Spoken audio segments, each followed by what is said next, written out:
Okay. Good morning, everyone, or good afternoon, depending on where you're joining from.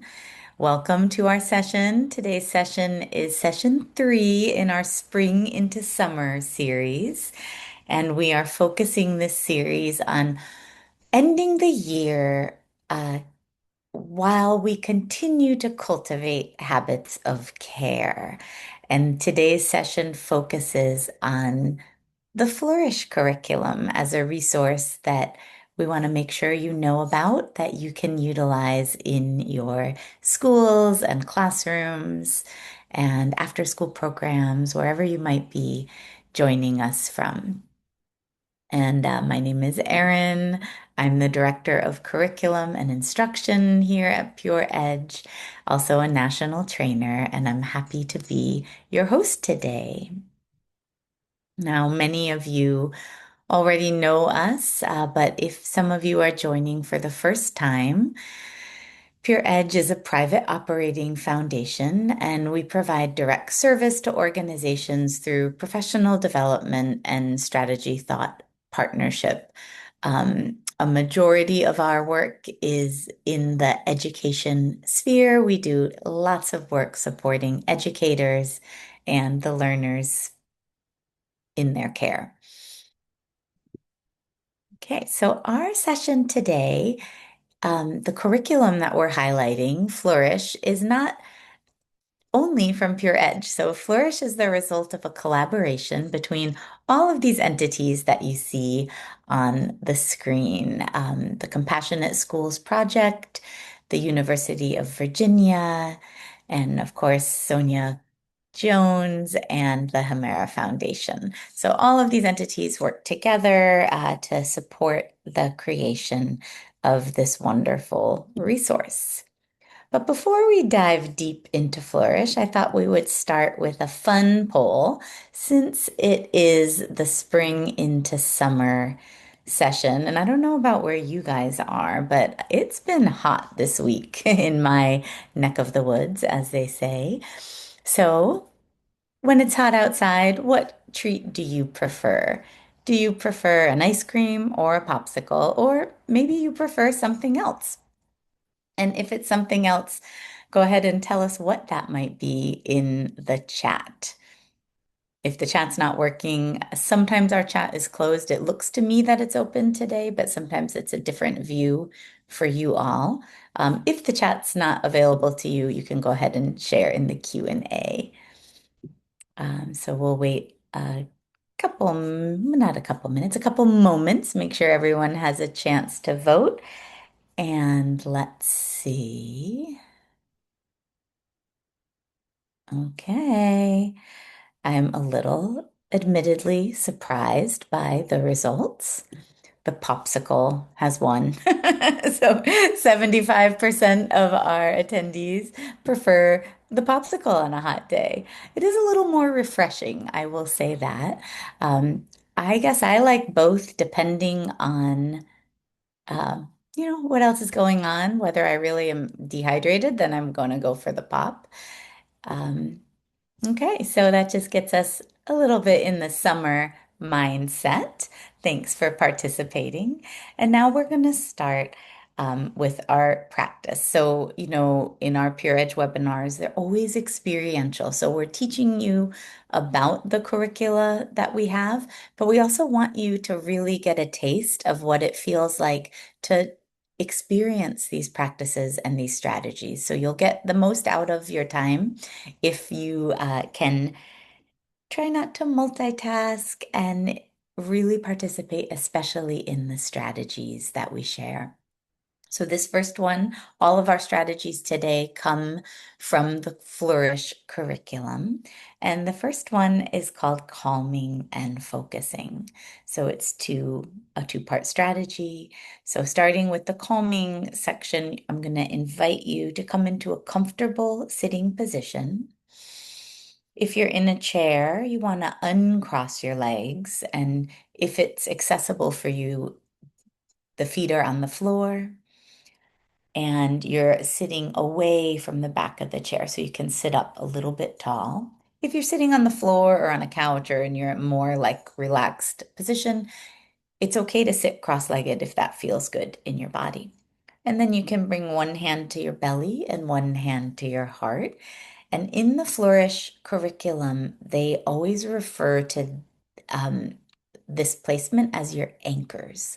So these practices really help the kids feel grounded, right? And have something they can direct their attention to. And that's the function of the anchors. So you're in that comfortable position. Your hands are on your anchors, and it's your choice, whatever helps you relax and focus the best. You could tuck your chin and just bring the gaze down, or you might prefer to gently close your eyes.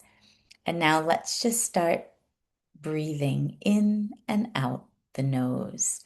So just a nice, gentle breath in. A nice, relaxed breath out.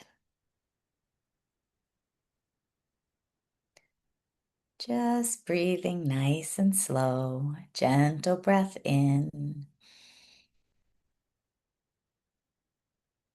Relaxed breath out. Bring your attention to the nose. So as you breathe in, feel the breath as it comes in through the nose. And as you breathe out, feel the breath as it goes out through the nose. Let's do one more like this.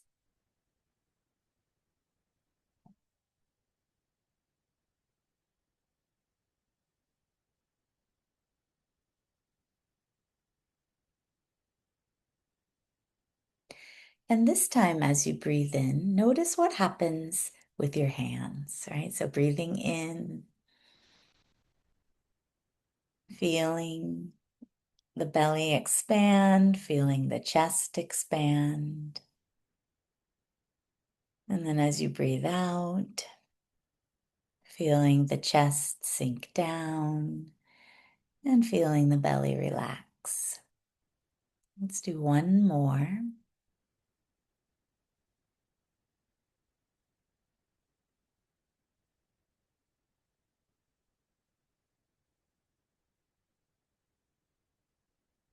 And then when you're ready, you can let your hands come back to your lap and just let those hands release if you like. For the focusing part of the exercise, we're going to use our sense of hearing to help us focus. So first, I'm going to invite you to let your attention and your sense of hearing rest on any sounds you can hear that are coming from outside of the room that you're in.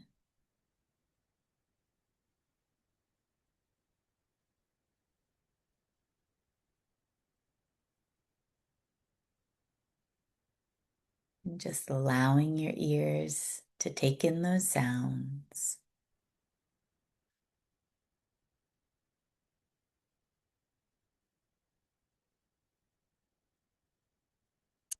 And now shift your attention to any sounds that are coming from inside the room that you're in.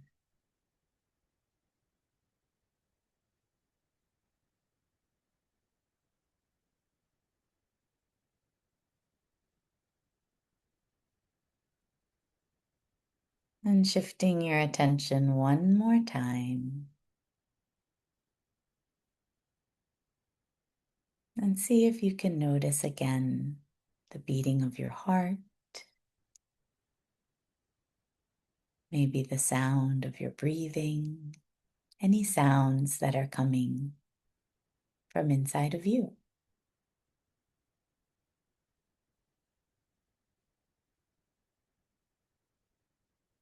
And when you're ready, you can go ahead and open your eyes if you close them. Look up at the screen if you looked away, and just checking in. And if you would like to share in the chat or the Q&A, just share a response. Let us know how that went. Let us know how you feel. So again, this is a really simple strategy that can be integrated both into your own day and into your time with the kids. So I'm going to keep moving on. Our learning objectives today are pretty clear. We're going to just highlight the Flourish curriculum, talk about compassion, which is a theme in that curriculum, and define it, and also talk about, what happens when we focus on compassion in the school setting. We're going to take a look at, the different components in the Flourish curriculum, and then I'm going to make sure you know how to access the curriculum on the website and recommend an activity that you could turn around and apply in your K through 5 classroom this week.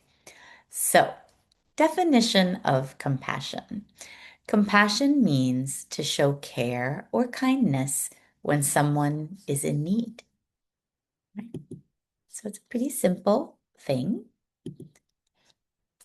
The important thing for us is knowing that compassion is a skill and it can be taught and strengthened with practice. So those of you that, wanted to come and learn about this curriculum probably already have this understanding, but I think there are folks who just think like some of these softer skills, either we have them or we don't, and this kid is kind and this kid isn't kind. And the reality is we can teach these skills and strategies. And that's not, of course, only going to happen at home. That's going to happen basically all day, every day, kids are learning from us as the adults in their lives. But when we intentionally focus on some of these skills, the kids can improve. And why focus on compassion?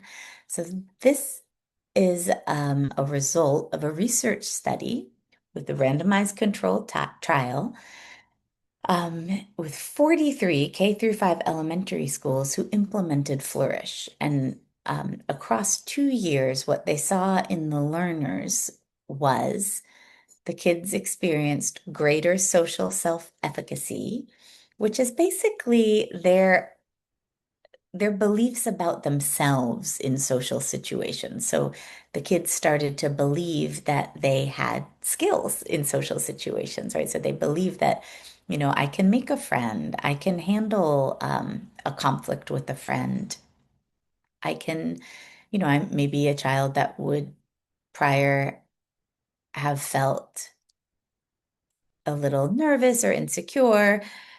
We see them feeling like they're confident enough to go and join a group at recess, things like that.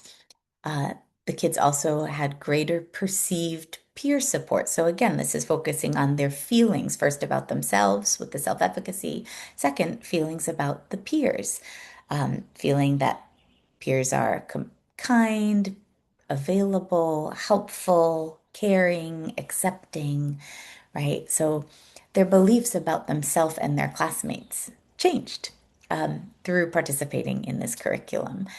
We also saw some changes in behavior, so greater ability to control their attention, better pro-social behavior, and fewer conduct problems.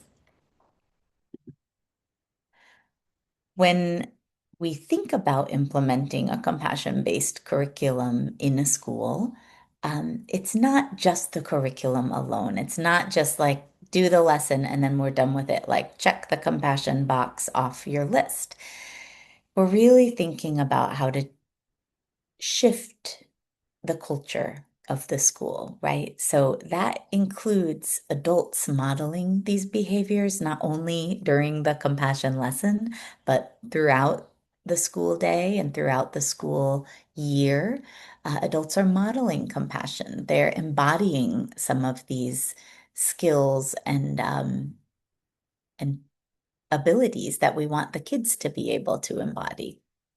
The kids are given opportunity to practice skills, right? So some of that is where the curriculum comes in. But as we all know, um, all day, every day in school is an opportunity for kids to deal both with themselves and others.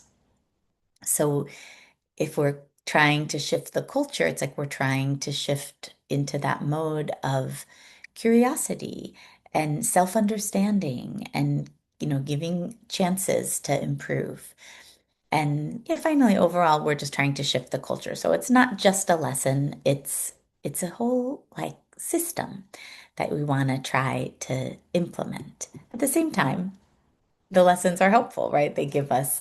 Um, they give us the framework that we can work from. So again, we always like to share this slide in our webinars. In order to have an impact on others, you must have that impact on yourself. So when we're working with compassion and mindfulness with children, we always want to keep the adults in the circle, right? And that's not meant as a pressure thing, right? Like to add one more thing to your to-do list, but it's really meant to, consider yourself with kindness. Consider your needs. What is going to help you show up as your best self for your learners? And are there ways that we can make that accessible for you? So keeping ourselves in the equation. Now, the curriculum, we have really two versions of Flourish. The full curriculum is comprehensive. It can be delivered across the whole school year, and it includes a lot of resources like, the curriculum manual, there's a student workbook, there's a teacher resource manual, so, some supports for implementing the lessons. There's also a practice guide for all of the mindfulness strategies that are included in the curriculum. And then there's a card deck that is sort of like an easier access version of the practice guide. The other version we have for Flourish is our Seeds to Flourish. Seeds to Flourish was designed really to introduce you to the Flourish model, and it's a sample set of lessons. So there's 5 lessons. The lessons are shortened, so they're designed to be delivered in 20 or 30 minutes. They're designed with the goal of ease of implementation. And every movement practice in Seeds to Flourish has an accompanying video. So if you aren't quite prepared to teach the movement to the kids, there's videos that can do that for you. Um, Both of them are wonderful. Neither's meant to replace the other, but they're just different access points for the curriculum. I already went through what the resources are. So when we think about what's covered in the curriculum, we're looking at core social and emotional competencies. So the units are structured around the castle skills like self-awareness, social awareness, relationship skills, self-management, all of those. So there's sort of like a unit around each one. And then because it's a K through 5 curriculum, there's 3 grade level bands. So there's K1, 2 to 3, and 4 to 5. And so each each of those competency areas is sort of fleshed out in a developmentally appropriate way. Every lesson includes mindful movement and other types of physical activity and mindful awareness practices. And each unit is going to touch on different topics that are really designed to promote lifelong health. I'm sorry, lifelong health. Um, and I thought it would be fun to share a couple of these photos. These are in the K to 1 Flourish curriculum. They include a strategy that's called moving story time. And so you sort of tell a story, and while you're telling the story, there's different moves that are associated with different parts of the story. And it's very playful, it's very fun. And through story, the kids are not only like practicing mindful movement in their bodies, they're also engaging their imaginations in understanding some of the themes like compassion and kindness and all those sorts of things. So it's a lot of fun. And I have a video to share. Now, this is one of this is one of our mindful movement strategies from Flourish. And this is one that we want to do standing up. I'm going to invite you to stand up. You're going to want enough room in front of you so you can fold forward. And I love sharing this video because it is also coupled with our ASL interpretation that we have available on a lot of our videos. So I just wanted to highlight that as well. Okay, so I'm going to invite you to stand. I'll go off camera so you can see the video better. And here we go.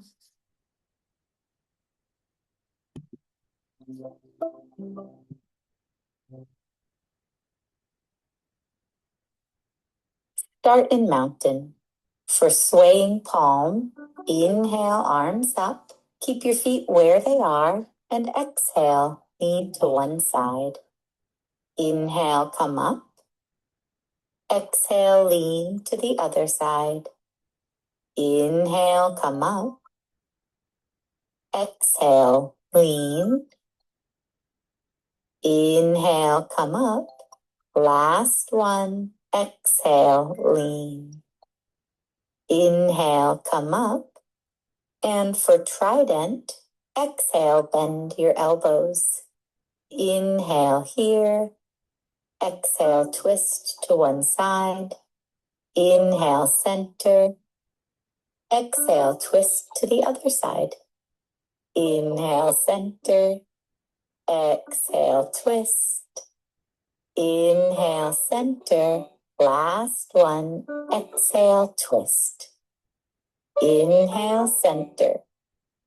For elbow to knee, lift one knee and reach the opposite elbow toward your knee. It's okay if they don't touch. Inhale, stand up tall. Exhale, lift the other knee and reach the elbow across. Inhale, stand up tall. Exhale, reach. Inhale, stand up. Exhale, reach. Inhale, stand up. And exhale, come back to mountain. For glider, bring your arms to a T position. Reach out through your fingers. Inhale to fold halfway. Exhale, twist. Keep your arms spread out. Inhale, center. Exhale, twist. Inhale, center. Exhale, twist. Inhale, center. Last one. Exhale, twist. Inhale, center. Exhale right here. And inhale, stand up. Exhale, arms down. For pick it up, think about something you need today. Maybe it is kindness, courage, curiosity, or something else. Stretch out your arms. Imagine you are picking up what you need today. Come all the way up and imagine that what you picked up is washing over you.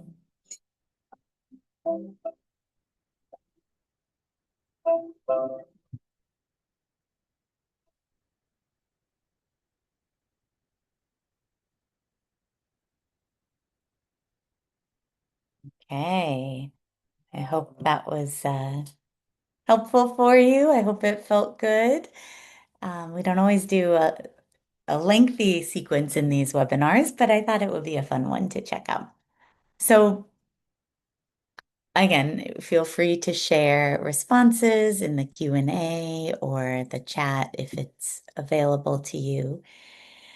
When we think about implementing Flourish or any of these resources, we really want to focus on consistency, right? So the full Flourish curriculum, those lessons are longer. They're usually around 45 to 50 minutes. They can be delivered across settings. So you could have like the PE teacher or someone deliver the movement portion at one point of time, and then the content portion could be delivered by the classroom teacher. So those are some ways it's adaptable. integration guides are available. So if you want support really implementing that full curriculum, we have further resources to assist you. And again, that Flourish program really is about shifting the culture, and we want to keep the adult in the equation. So the more resourced the adult is in the classroom, the better you're going to be able to deliver these strategies and these lessons and to embody the lessons and the strategies for the kids, right? Because as we know, kids really respond to who we are, right? Not just what we say. And for Seeds to Flourish, again, Seeds is designed to be an easy implementation. It's a lighter lift. So if you're kind of curious about Flourish and you want to check it out, Seeds might be something to consider, as you come back to school in the fall. You can find all of the Flourish resources on our website. So this QR code will bring you there. It's pureedgeinc.org. When you click on the curriculum, if you don't already have an account, then you will be able to create an account. And once you've created the account, which is a super simple process, you'll be able to access the resources. Um, so Carrie has a question about the slides. We will be sharing this. I'm happy to share the slides with you all and the recording. Usually Jessie sends out the recording after. I'm not sure if she's waiting till after the series is complete or if she's doing it after each session, but we will definitely make those available to you. So thanks for that question. And I wanted to, again, our promise with this series was also that we were going to share an activity that you could easily turn around and share in your classroom. And I chose unfinished business, partly just because I love it. I think it's fun. And the kids like it. My own children have done this one on repeat. Like they'll request to do it. So basically, the way unfinished business works is there's a sheet that just has a little squiggle on it. You can use the one that's in the curriculum, and you can see it's available in our grades 2 to 3 version of Seeds to Flourish or the full Flourish curriculum. It's in Unit 4, Lesson 2. But you can also just squiggle on a paper, right? You don't need the fancy worksheet. And you have the kids all start with the same line, and then you invite them to draw. So it's like, what do you see? What do you, what could this be? And everyone just works on their own drawing. And then at a certain point, when you've given them the time that they have, you can have them pair up and just kind of compare their drawings. And, there's different ways to access it, but really the focus of this lesson is on perspective taking. And so helping folks understand that, like, we each have our own point of view. Someone's point of view might be different from mine, and that doesn't necessarily mean that it's wrong. Now, what's really nice, and I tried to do this in today's session as well as, modeling after the Flourish curriculum, it's nice to pair a lesson like this with a twisting sequence, right? Because when you twist your body and you turn your head, suddenly you have a different perspective. So that video that we did today was called the twist sequence. So it could be nice if you're looking for an easy thing to turn around. You could do the unfinished business drawing exercise, and then you could play that twist sequence video. And that would be a lovely, simple activity that you can try out whenever you like. So we are at our time. I'm happy to stay and ask questions if anyone has specific questions. And otherwise, I'm super grateful to you all for joining. I see something in the Q&A. Okay, yeah, we got that one. Oh, thank you, Carrie. Yeah, thank you all for being here and just giving us the chance to share our resources with you. And Good luck on these last few weeks. I hope you enjoy your popsicles. And yeah, just let us know how we can further support you.